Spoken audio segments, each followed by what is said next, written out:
In the 7th century, Iona was a well-equipped university. It was making a huge impact both here in the British Isles and further afield. England as a country did not exist then. It was split into different regions or areas. And the local king, King Oswald of Northumbria, sent a message to Iona requesting that a missionary be sent here. Aidan, who had been trained in Iona, was sent down here, and when he arrived, he requested of the king if he could set up his training school here on the island of Lindisfarne.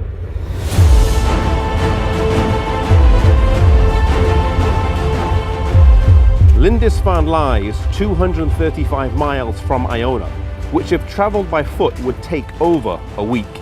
It is also known as the Holy Island, though it's not completely isolated from the mainland.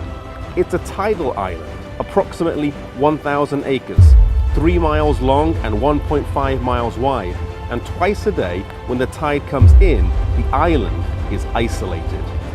There is something about the solitude and isolation of being on an island that these early missionaries seemed to value, a place to come aside, rest, study, and be equipped for mission service.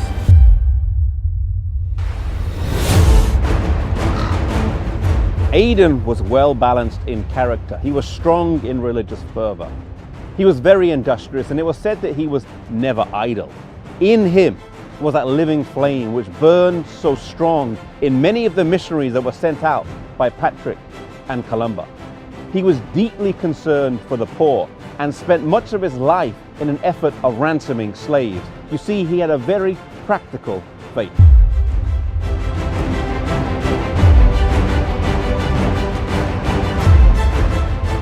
He did for England what Columba had done for Scotland. In establishing the training centre here, the fields were used to give work to support the students. They also established other training centres in places like Melrose and Whitby. Aidan was succeeded by Finan, and he established a training centre in Tilbury in Essex and was instrumental in evangelising central England. Finan was succeeded by Coleman. And in 30 years, these three men did a powerful work here in England, and paganism was swept away and replaced by New Testament religion. These great men were not monks as we would understand today, but missionaries maintaining the faith that they had learned on Iona.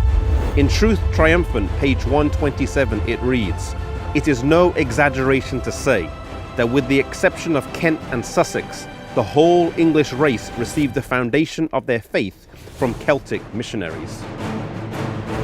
You see, in 30 years, these men took the gospel to the country of England, and almost 3/4 was won by their missionary work. They did this in an age where they had no internet, no TVs, no modern forms of communication that we have. Today, God has placed us in different parts of this country, in different parts of the world. And He's given to us His word, He's given to us the message that He wants to be taken to every nation, tongue, and people. May we be faithful in our local churches and in the communities that our churches are placed in, that we would take the message and share it with those who have not heard that Jesus can come soon.